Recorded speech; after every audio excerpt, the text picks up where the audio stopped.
A few months ago, we did a video regarding an enigmatic mountain, which rests within modern-day Tibet. We touched upon the amazing legends, speaking of the mountain actually being that of an ancient man-made pyramid, which according to such legends is placed at the center of the universe. They spoke of a mysterious giant eye placed upon the top of the mountain, an eye which according to said legends will reveal itself when the ice and snow within the area melts away. Akin to a story containing the Eye of Mordor, yet hopefully not as malevolent. Although Mount Kailash can be found within modern-day Tibet, its location is very close to the borders of India, a place which few know possesses one of, if not the most amazing ancient structure to have ever been discovered or indeed built upon our planet. A structure which dwarfs the Great Pyramids, and indeed the Great Sphinx with artistic wonder.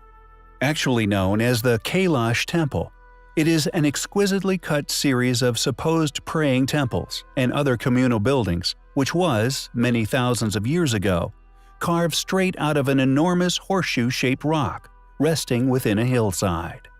According to mainstream academia, Kailash Temple was somehow built by a primitive people using primitive tools during a duration of 400 years, from 200 BC to 600 BC.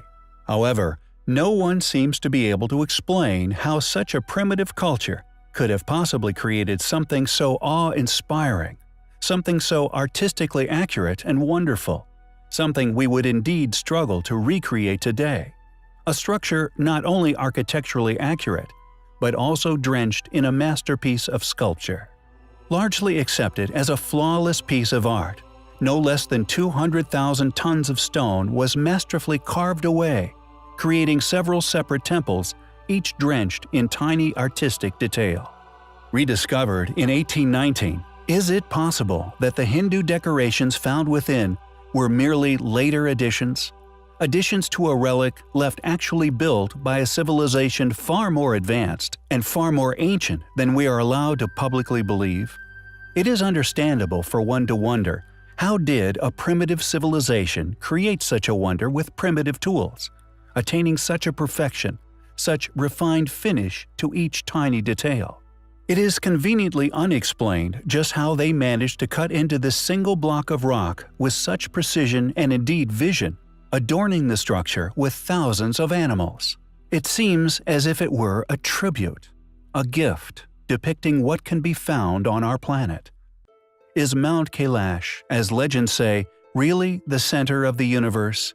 Is this mind-bogglingly detailed, most intricately built ancient temple by a long way actually a tribute to this fact? Made up of temples which are all now perceived to be shared between three faiths, Buddhist, Hindu, and Jain. Are these multiple faiths further evidence of a re-inhabitation rather than a construction? The 200,000 tons of rock, for example, is nowhere to be found. And, as previously covered in the Kailash video, the same is seen with the apparent enormous excavation found around the base of Mount Kailash itself. Compelling evidence for manipulation of the landscape, giving credence to the legends of it being, in fact, an enormous pyramid. Regardless of this, the fact that the temple carries the same name as this mysterious and still unclimbed mountain within Tibet, we find highly compelling.